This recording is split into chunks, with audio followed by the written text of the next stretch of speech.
I recall the moments spent on our weathered porch steps, each creak echoing a story of its own, the paint peeling away as if eager to depart, much like Dad. Mom used to quip that he had wheels beneath his feet and a heart too vast for any map. Back then, I couldn't grasp the depth of her words until the day the authorities arrived, bearing news of Dad's deserted truck by some forsaken highway. At 7, I clung to Mom's skirts, unable to comprehend fully but burdened by her silent sorrow. Mom, Jane, a resilient soul, soldiered on in Dad's absence, shouldering double shifts at the local diner. Many nights, I drift to sleep to the rhythm of her return, a futile attempt at stealth. At 12, I query her exhaustion, to which she replied with fatigued yet gentle eyes, "Ella, we must make ends meet.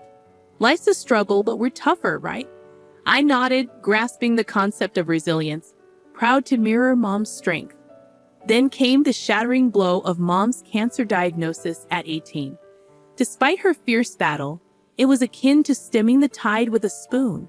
In her quiet departure, she left me with memories and a stack of debts. College, envisioned as my salvation, proved elusive. I scraped by the first year but found myself adrift thereafter, juggling classes with multiple jobs, grasping at any semblance of financial security. One weary night at the campus library, the weight of the world bore down, and I faltered. Surrounded by towering tomes, I succumbed to despair. Enter John, a beacon of compassion amidst the shadows. With genuine concern, he approached, offering solace in his meager offerings. Half a sandwich, class notes, even his battered laptop. Together, we found solace in conversation or comfortable silence, a refuge reminiscent of Mom's presence. One day, amid our shared moments, John spoke earnestly. "Ella, you're the strongest person I know. You'll overcome this, I'm certain." I chuckled ruefully, feeling more like a mere survivor. Yet his words resonated. Strength lay not in defying gravity, but in clinging on despite the urge to let go. In his gaze, I glimpsed truth, realizing he was right. I embody Mom's strength, confident that with or without the metaphorical wheels beneath my feet, I would navigate the challenges of college life. The glossy brochures painted a deceptive picture.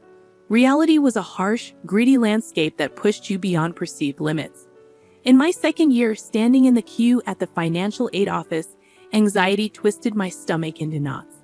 The indifferent gaze from the counter attendant made me feel like just another faceless student. As I began explaining my scholarship renewal, she cut me off, disinterestedly declaring the system's verdict. Frustration and helplessness engulfed me as I walked away. It was then that John reappeared, concern etched on his brow. He asked about my well-being. I admitted the bleakness of my situation with financial aid. John remained silent for a moment before encouraging me not to give up, highlighting my intelligence compared to some professors. Despite the gloom, John's optimism shone through, offering to treat me to coffee. Those coffee breaks multiplied, and John transformed into my confidant, my go-to person at college.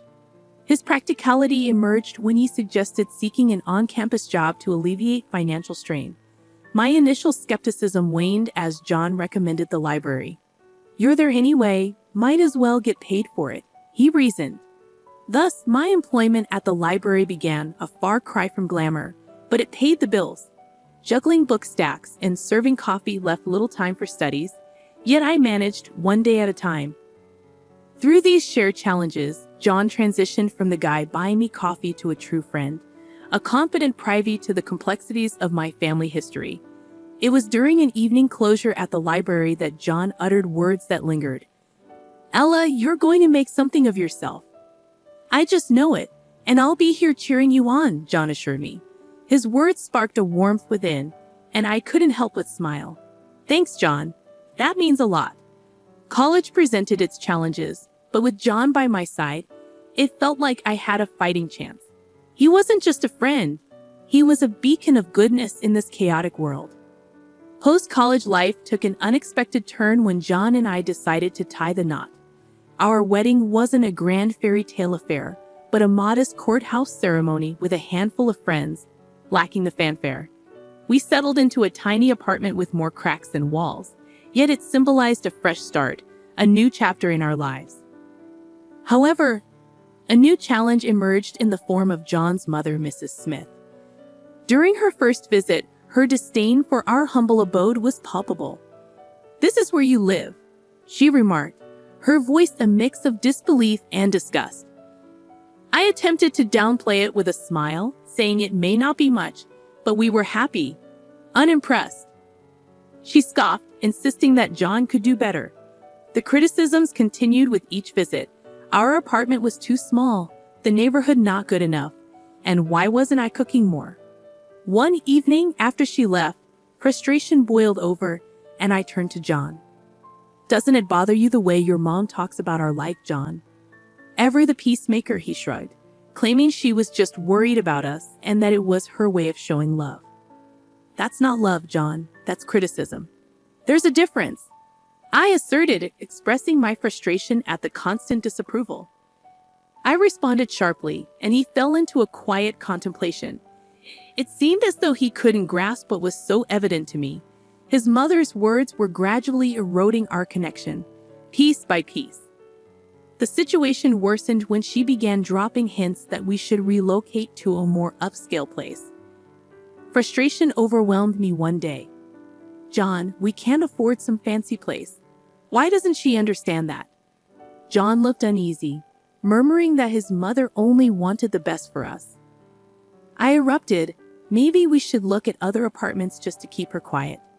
When are you going to stand up to her? This is our life, not hers." His silence spoke volumes. So we continued in our tiny apartment, shadowed by Mrs. Smith's disapproval like a lingering stench. Despite my love for John, his reluctance to confront his mother created a divide. It felt as if he remained her little boy, not a grown man carving his path in the world. As time progressed, our lives took divergent paths. I landed a demanding job at a marketing firm, relishing the climb up the professional ladder. John, on the other hand, remained in the same managerial role at a local retail store. He appeared content, but I couldn't comprehend his lack of ambition. One night, I'd arrived home late, energized by a successful project. John sat on the couch engrossed in a TV show.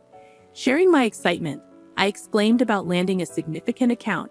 His response was a grunted acknowledgement. Perplexed, I prodded for enthusiasm, only to receive a somewhat annoyed, "Of course I am. It's all you ever talk about. Work, work, work." I sat up, stung by his dismissiveness. "Well, sorry for being passionate about my career. What do you want me to do? Be like you, satisfied with just getting by?" His reaction was swift. "What's that supposed to mean?" He shot back, his tone defensive. I pressed on. "It means, why don't you want more, John? Why are you content just being this?" He didn't answer, storming off to bed while I remained on the couch, simmering with hurt and frustration. The tension between us spilled over into every aspect of our lives. Simple conversations became minefields. Then came the day John dropped a bombshell.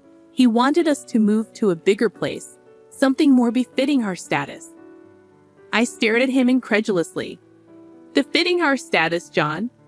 We can't afford a fancy place. We're doing fine here." But he was insistent. "But we can't live like this forever, Ella. And my mom keeps saying." I cut him off. "Oh, so it's your mom again. When are you going to stop listening to her and start living for us, John?" His face flushed red. "I'm thinking about our future, Ella. Maybe you should too." His words cut deep. It felt like he didn't see the effort I was pouring into building our future together. It was as if we were on different planets. In the end, we did move to a house that stretched our finances. John seemed happier, but with each rent check I wrote, a part of me screamed in protest. We were living in a house too big, with a gap between us widening. Most nights, I lay awake wondering how we reached this point. Was it the money, our jobs, or had we simply grown too far apart? Just when I thought things couldn't get stranger between us, life threw a curveball. John's dad fell seriously ill, hitting John hard. Our already fragile routine was shattered. One evening, after a particularly rough visit to the hospital, John slumped into a chair, his weariness palpable. "Dad's not doing good, Ella. The doctors say he needs constant care." I tried to be the supportive wife. I'm so sorry, John. Maybe we can get a nurse to help. I suggested a different approach, but John shook his head, his gaze distant. No, I've been thinking. I'm going to take care of him. I'll quit my job and move in for a while. Stunned, I couldn't help but voice my concerns. Quit your job, John. Are you sure? What about our bills, the rent for this place? His response was sharp. This isn't about money, Ella. It's my dad. I need to be there for him. I stood my ground, torn between understanding and practicality. I get that, John, but we need to think this through. We can find another way to help your dad, I pleaded. Yet he remained resolute. No, my mind's made up. I'm doing this. And so we did. John moved into his parents' place, leaving me alone in our spacious yet empty house. Days turned into weeks with me juggling my job and all our bills, while I wasn't even sure what he was doing. Each visit or call revealed the same scene. John glued to his phone or the TV, his frustration palpable, while his mother, Mrs. Smith, hovered with unsolicited advice. One day, I found him sprawled on the couch, a beer in hand, eyes fixed on a game. John, shouldn't you be with your dad? I asked, concern lacing my words. His response was dismissive. He's sleeping. What do you want me to do? Sit and stare at him? I suggested he look for a part-time job to ease our financial strain. The suggestion didn't sit well with him. Really, Ella? You want me to work now while my dad's lying there dying? His mother's timely entrance only fueled the tension. Ella, John is doing a noble thing taking care of his father, she interjected. Grateful, the word stung as it left her lips. I'm keeping our lives afloat while he sits here doing what? Playing caretaker while watching TV and drinking? I couldn't hold back the frustration. The days following John's father's passing were tough. I hoped for a return to normalcy, but it never came. John never returned to work, spending more time at his mother's place, leaving me alone in our expensive house, drowning in bills and loneliness. One evening, I returned home from work to find John and his mother, Mrs. Smith, sitting in the living room. The atmosphere felt heavy with tension. Ella, we need to talk, John said, not even bothering to meet my gaze. Setting my bag down, I felt a knot form in my stomach. What's going on? Mrs. Smith, always ready with her opinions, began. We've decided it's best if John and I live here. We can take care of the rent now. I was shocked. What? This is our home, John. You can't just kick me out. John finally looked at me, his eyes cold. It's not working, Ella. You and me, this life. I need to start over, and Mom needs a place to stay. I couldn't believe what I was hearing. Start over? So you're just going to throw away our marriage like that? He shrugged. It's been over for a while, hasn't it? We're just making it official now. I turned to his mother, enraged. And you? You think you can just come in here and take over my life? Mrs. Smith stood up, her voice sharp. It's for the best, Ella. You and John were never a good match. He needs to be with family now. Fail? What about me? I'm his wife. John stood up, facing me. Not anymore. We want you out, Ella. The sooner the better. I looked between them, the betrayal cutting deep. Fine, I'll go. But don't think for a second that this is okay. You're both making a huge mistake. I packed a bag with my essentials, hands shaking with rage and hurt. As I walked out the door, John's voice followed me. We're doing what needs to be done, Ella. You'll see, this is for the best. Settling into my new, modest apartment felt like a fresh start. It was small, but it was a place where I could finally breathe, away from the stifling atmosphere of my past life with John and his overbearing mother. The walls were bare, and the furniture minimal, starkly different from the lavishness I'd left behind. As I arranged my few belongings, my phone buzzed with a message from an old mutual friend. Hey, Ella, have you heard about John and his mom? They're living it up. Expensive clothes, fancy gadgets. Wonder where all that money is coming from. I stared at the screen, feeling a mix of curiosity and bitterness. Where were they getting the money? A few days later, I bumped into another friend, Mike, at the grocery store. Ella, you won't believe it. I saw John and his mom at the high-end electronics store. They were buying like there's no tomorrow.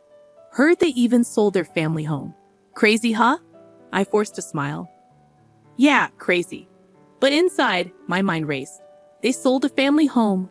Was that where the money was coming from? As I unpacked groceries in my kitchen, a small, unadorned space that was now my refuge, I couldn't shake the feeling of unease. They seemed to be living in a world of luxury built on lies and deceit, while I was moving on, building my life again from scratch. Sitting down at my tiny dining table, I let out a long breath. It didn't matter. I told myself that I was finally out of that toxic environment, free from their twisted dynamics. But deep down, I knew the truth. It bothered me. It bothered me that they seemed to be thriving after throwing me to the curb. I had worked hard for everything I had, while they appeared to enjoy a life of ease and comfort. As the evening wore on, I found solace in the quiet of my apartment. It was mine, earned through my own effort and resilience. I had lost much, but I had gained something more valuable, my independence, my sense of self. For months into my new life, the past came knocking in a way I never expected. One lazy Saturday morning, my phone rang and John's name flashed on the caller ID. I hesitated but answered. Ella, we need your help. John's voice was shaky, desperate. I sat up alert, asking what had happened. It's all gone wrong. We got kicked out of the rental house. Mom and I. We have nowhere to go. I couldn't believe what I was hearing. Kicked out? But I thought you had money. There was a pause. The money's gone, Ella. Dad left debts, not inheritance. We thought. His voice trailed off. I felt a mix of emotions, shock, disbelief, and a tinge of satisfaction. Were they really posh all this time, hoping for a rich inheritance? Seriously, it was too much, even for my ex-husband. What do you want from me, John? He asked if maybe they could stay with me, just for a while, until they sorted things out. I laughed bitterly. You want to stay with me after everything? Remember the good times, can't we just? I cut him off. Good times, John. You and your mother threw me out of my own home. You can't just come crawling back now that things are tough. He was silent for a moment. I know I messed up, Ella. I'm sorry. We're just really desperate. I took a deep breath, my decision clear. John, I've moved on. I've built a new life, and there's no place for you or your mother in it. You need to figure this out on your own. He pleaded, but I stood firm. No, John. It's over. You made your choice, now live with it. I hung up, my heart pounding. I felt a surge of empowerment mixed with a twinge of sadness. John, the man I once loved, was now just a voice on the other end of the phone, a reminder of a life I had left behind. Later, Laura called me. I heard about John and his mom. Are you okay? I smiled, feeling a sense of peace. Yeah, I'm more than okay.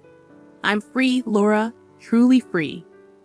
As I ended the call, I looked around my small apartment, my sanctuary. It was a far cry from the life I had with John. But it was real. It was mine. I had faced the worst and come out stronger. That night, I realized that this was my new beginning. A life where I was in control, where my happiness didn't depend on someone else. I had lost much, but in the process, I had found myself.